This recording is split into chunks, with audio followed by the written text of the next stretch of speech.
किसी को माफ़ नहीं करते। हम ये सोचते हैं कि हम बुरा कर रहे हैं, हमारी मजबूरी है, लेकिन ईश्वर सब देख रहा है। कोई देखे या नहीं दे, हम चार दीवारी में रहकर अगर गलत काम कर रहे हैं तो गलत गलत है।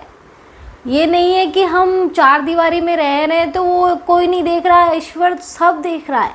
तुम ईश्वर से डरो। लोग ये सोचते हैं चीनी खाऊंगा तो मुझे शुगर हो जाएगी, या फिर और कुछ खाने से और कुछ बीमारी हो जाएगी, तो चीज़ ही खाना छोड़ देते। तो कभी ये नहीं सोचते कि ईश्वर के डर से हम गलत काम करना छोड़ दें, क्योंकि ईश्वर पे मतलब लोगों को विश्वास ही नहीं है कि ईश्वर होता है। अगर नहीं होता तो हमें कर्मों की सज़ा कौन देता। जो आज लोग बुरा करके खुश है, वो लोग बाद में वही पछताते हैं, तो उन्हें कौन दे रहा है उस चीज़ की सज़ा।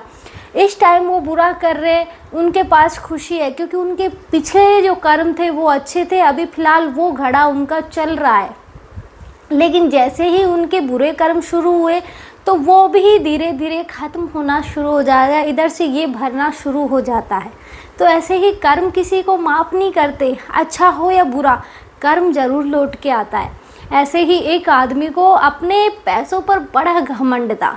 उसने एक बड़ा आयोजन किया कि मैं मतलब मेरे पास इतना पैसा है कि धर्म कार्य का आयोजन किया था, लेकिन उसे घमंड था अपने पैसों का कि वो धर्म काम तो कर रहा था, लेकिन ना तो उसे विश्वास था, या ये समझो, यूँ समझो कि वो एक दिखावा कर रहा था।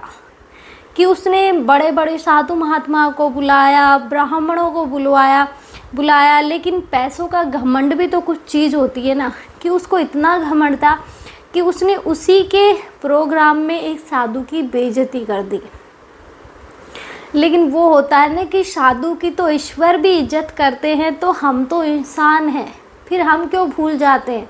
हमारे जो साधु महात्मा हैं वो हमें कभी दिखाई नहीं देते, कहाँ रहते हैं, किस अवस्था में रहते हैं, लेकिन जैसे ही कुंभ लगता है तो वो ऑटोमेटिक आ जाते हैं। कहाँ से आ जाते, उनके पास कुछ तो शक्ति होगी ना, कि वो इतने टाइम से तपस्या कर रहे हैं, तो ऐसे ही तो कोई तपस्या नहीं कर रहा होगा। तो उनके पास भी एक अलौकिक शक्ति है कि भगवान भी उनकी इज्जत करते हैं।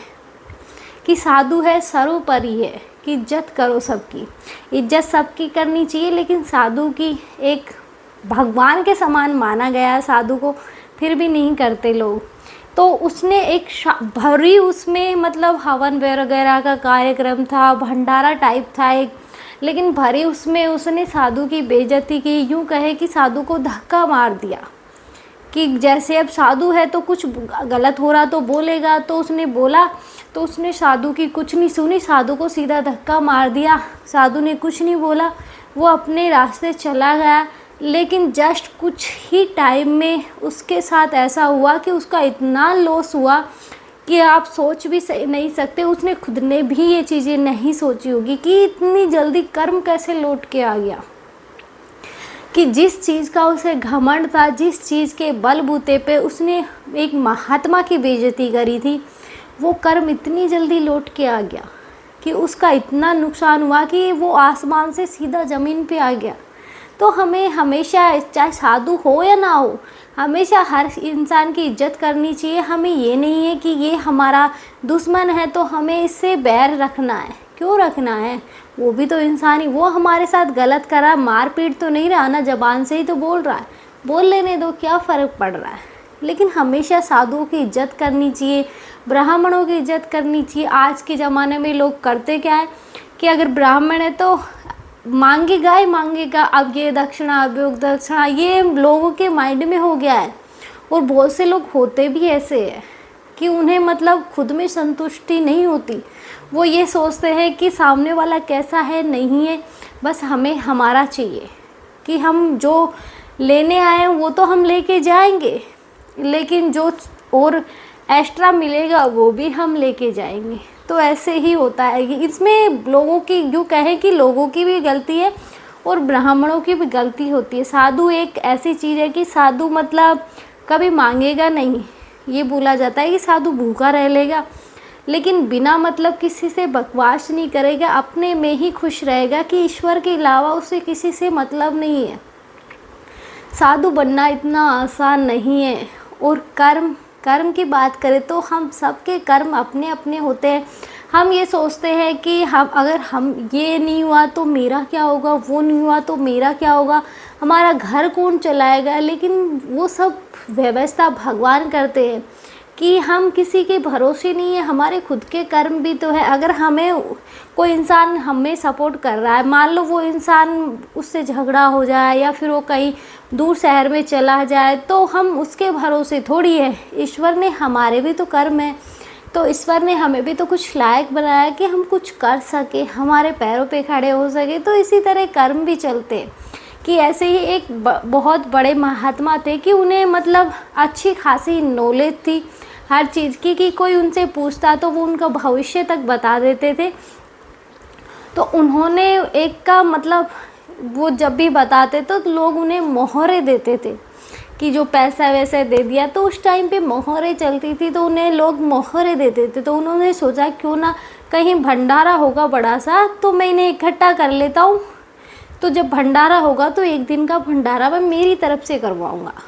तो महात्मा जी ने इकट्ठे करने चालू कर दिए कि जब भी एक मिला उसमें डाल लिया और काम ख़त्म की। उसने एक मतलब बाँस की लकड़ी बना ली, बाँस की लकड़ी में गोल अंदर से खाली होता है वो, तो उसने एक उसमें डालना शुरू कर दिया। ऊपर से एक ढक्कन सा लगा दिया ताकि ये निकले ना, अगर मैं गलती से गिर भी जाऊँ तो निकले ना, इसी में रहें। तो इस तरह से उन्होंने बहुत मोहरें इकट्ठी करी थी।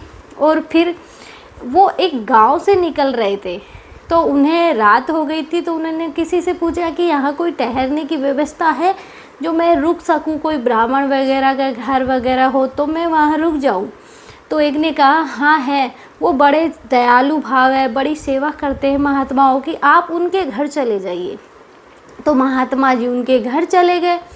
उसके बाद हुआ क्या कि उन्होंने महात्मा जी की खूब सेवा की, कि यूँ कहे कि अच्छा खासा खान पीन करवाया, अच्छी खासी उनके लिए रहने की व्यवस्था करी। उसके बाद उनके पैर भी दबाए। उसके बाद जब महात्मा जी सो गए तो उन्होंने सोचा कि इनके पास जो डंडा है इसमें इस ऊपर से ढक्कन क्यों लगाया हुआ है, इसे हम खोल के देखते इसमें है क्या। तो जैसे ही उन्होंने उस कपड़े को हटाया, उसे ऐसे ऊंधा करा, तो उसमें से वो मोहरें निकल के आ गई। तो अब दोनों हस्बैंड वाइफ को लालच आ गया, क्योंकि उनकी फैमिली में वो दोनों ही थे, बच्चे नहीं थे अभी, वो बहुत टाइम से बच्चे हो भी नहीं रहे थे।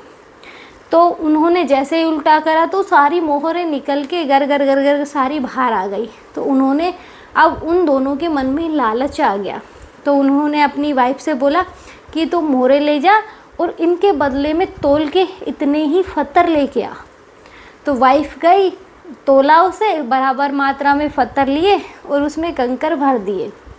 अब महात्मा जी सुबह उठे तो उन्हें भजन उतना ही लगा, क्योंकि उन्होंने तोल के भरा था, कि उन्होंने उनकी खुद की बुद्धि का इस्तेमाल भी किया था, कि उन्होंने तोल के पत्थर भर दिए उसमें। अब महात्मा जी को कोई शक नहीं था, वो अपने रास्ते चले गए। तो ऐसे ही एक बड़ा जैसे कुंभ लगता है, तो ऐसे ही एक मेला लगा। तो उन्होंने सभी महात्माओं से कहा कि आज का खाना मैं मेरी तरफ से देना चाहता हूँ, आप व्यवस्था कर दीजिए। तो उन सब चौंक गए कि अब ये महात्मा जी ये बोल रहे हैं, लेकिन भंडारे में तो बहुत पैसा खर्च होता है, हम जैसे लोगों के पास पैसे कहाँ होते हैं। नहीं नहीं, आप व्यवस्था कर लो, मैं सारा इंतज़ाम करके आया हूँ। लेकिन महात्मा जी को तो पता ही नहीं था कि मेरे साथ तो कुछ और ही हो चुका है। तो उन्होंने अपने पास कि आप थोड़े पैसे दे दीजिए, हम उसके व्यवस्था कर लेंगे। कि नहीं, अभी तुम व्यवस्था अपने पैसों में से कर लो, बाद में मैं तुम्हें दे दूँगा। तो उन्होंने जितनी उनके पास पैसे थे सारी व्यवस्थाएं करी। लेकिन बीच में फिर अब पैसों की ज़रूरत है, क्योंकि इतना बड़ा भंडारा करवा रहा है, तो भंडारे में तो बहुत सारे लोग होते हैं, अनगिनत होते हैं। तो उन्होंने फिर महात्मा जी से बोला कि आप जो आपके पास धन है वो दे दीजिए, अब हमारे पास धन नहीं है। तो महात्मा जी ने वो कपड़ा हटाया, जैसे ही उल्टा किया तो उसमें से कंकर ही कंकर बाहर आ गए। अब महात्मा जी को सब ने सुनाया कि उनकी गलती नहीं थी, फिर भी उन्हें सुनना पड़ा कि उन्हें सब कि आप ये कंकर पत्थर दिखा के हमारे सारे पैसे बर्बाद करवा दिए, हमारी बेइज्जती होगी उसका हम क्या करेंगे। बहुत कुछ सुनाया महात्मा जी को। अब महात्मा जी के दिल पे ठेस लगी। तो उन्हें याद आया कि मैं उस दिन उनके घर पे रुका था, उसके अलावा मैं आज तक किसी के घर पे नहीं रुका। उस दिन मैं उनके घर पे रुका था, तो उन्होंने बस उनके मन से ये निकला कि तुम भोगोगे ज़रूर। और फिर महात्मा जी अब क्या करते बेचारे, सब कुछ उन्होंने सुना, क्योंकि जब आदमी वो हो जाता है, परेशान हो जाता है, तो एक हताश सी मिलती है। तो उसके बाद वो सीधे नदी के वहाँ गए और सीधे नदी में छलांग लगा दी। लेकिन जाते टाइम जो उन्होंने बोला था कि तुम भोगोगे ज़रूर, तो वो बोलते हैं कर्म किसी को माफ़ नहीं करता। तो उन जो हस्बैंड वाइफ की लाइफ थी वो थोड़ी और बेटर हो गई, कि यूँ कहें कि उनके पास मोहरें आ गई, तो पैसे तो आ गए, लेकिन अब वो और धनवान हो गए और उनके एक पुत्र ने जन्म ले लिया। उसके बाद उनका व्यापार अच्छे से चलने लगा, तो सब कुछ अच्छा चल रहा था, पहले से भी और ज़्यादा वो महान हो गए। मतलब कुछ लोगों को कुछ समझते ही नहीं थे अब कि पुत्र भी हो गया, तो अब सब कुछ पुत्र के लिए चाहिए। लेकिन जैसे ही पुत्र हुआ, कुछ टाइम बाद पुत्र बीमार हो गया, कि अब सारा पैसा धीरे धीरे पुत्र की बीमारी में लगना शुरू हो गया। लेकिन अब उनके पास कुछ नहीं रहा। पुत्र से बोले कि बेटा अब हमारे पास कुछ नहीं है, अब हम तेरे कहाँ से लगाएं, तेरी बीमारी में पैसे सारे खर्च हो चुके हैं। तो उन्होंने बोला कि चलो वहाँ उस भंडारे में चलते, एक दिन का भंडारा आप अपनी तरफ से करवाओ, कि यहाँ खाने तक को दाने नहीं है, तो भंडारे के लिए बोल रहा है कि नहीं नहीं आप, मैं ठीक हो जाऊँगा, आप मेरे लिए वहाँ भंडारा करवाओ। कि चलो, तो उन्होंने अपना घर भी बेच दिया, अपने बेटे के लिए घर भी बेचा और वहाँ भंडारा करवाने पहुँच गए। तो भंडारा करवाया घर बेच के। उसके बाद भी वो बच्चा ठीक नहीं हुआ। बच्चे से पूछा कि हमने भंडारा करवा दिया, अभी तक तू ठीक क्यों नहीं हुआ? अगर तुझे लगता है कि भंडारा से सब कुछ ठीक होता तो अभी तक भी तू बीमार है, कि अब मुझे उस नदी के किनारे ले चलो। तो वो उस नदी के किनारे ले गए। तो उसने बताया कि आप वही हो जो मैं एक वही सन्यासी हूँ जिसकी मोहरें आपने लूटी थी। यूँ कहें कि मेरी मोहरें आपने चुराई थी, वही कर्म लौट के आपके पास आया है। उसने वहीं की वहीं अपने प्राण त्याग दिए। उसके बाद उन्हें एहसास हुआ कि ये तो हमारे ही कर्मों का फल था जो हमें मिला है, कि उन्हें पहले से कोई औलाद नहीं थी। सन्यासी ने डुबकी लगाई वहाँ, तो उन्होंने देह त्यागा। उसके बाद उन्होंने वहाँ जन्म लिया। उसके बाद ये सब प्रक्रिया चली। तो ऐसे रियल में होता है, हम देखते नहीं है। बहुत से लोग पूर्व जन्म की बातें करते हैं, ये बोलते हैं मैं फलाना जगह मेरा जन्म हुआ था, मेरे इतने बच्चे हैं, मेरे इतने मतलब पोते पोती हैं, मेरी वाइफ है, ये नाम है, वो नाम है। ऐसे बहुत से केस मिल जाते हैं कि मतलब होता है ऐसा कि हमारे खुद के मतलब गांव में भी एक था कि एक लड़के को मतलब वो हमारे गांव में, हम मतलब अलवर शहर में आते हैं, वो मतलब दिल्ली की घटनाएं बताता कि मेरे ऐसे ऐसे मतलब मेरे साथ हादसा हुआ था, मेरी वाइफ है, मेरे 2 बेटियां हैं। तो वो मतलब सब कुछ बताता था। लेकिन जैसे ही उसके, क्योंकि वो उसके माँ बाप के बेटियां तो थी लेकिन बेटा एक ही था वो, तो उन्हें भी डर लगता था कि कहीं हम हमारे बच्चे को खो ना दे। तो वो जब भी बात करता था तो उसके पापा उसको मार देते थे, पीट देते थे कि तूने अगर दोबारा ये किसी से भी बोला तो मुझसे बुरा कोई नहीं होगा। तो वो डरते थे कि कहीं हम हमारी औलाद को, एक ही तो हमारे बेटा है, हम इसे भी खो देंगे, फिर हमारा क्या होगा। तो हर माँ बाप को यही लगता है। लेकिन कर्म, अगर तुम किसी के साथ गलत करोगे तो तुम्हारे साथ भी गलत होगा। इसलिए कोशिश करो कि गलत, जब हमें पता चलता है ना कि कर्म लौट के आता है, तब हम सोचते हैं काश हमने उस टाइम अच्छा किया होता। लेकिन अब हमें पता चला है तो हम अब कोशिश कर सकते हैं ना अच्छा करने की, कि कोई हमें सुना रहा है तो हम बस सुने, कि सुना ले। लेकिन इतना आसान नहीं है। इसलिए आपको मेडिटेशन करने की ज़रूरत पड़ती है, कि मेडिटेशन करो सब होगा। क्योंकि मेडिटेशन से एक शांति मिलती है। यूँ समझो कि जो हमारा माइंड जो 100% भगता था ना, वो मतलब धीरे धीरे कम होते होते 0 पे 0 होना इतना आसान नहीं है। लेकिन मेडिटेशन करने बैठोगे तो मन ही नहीं करेगा करने का।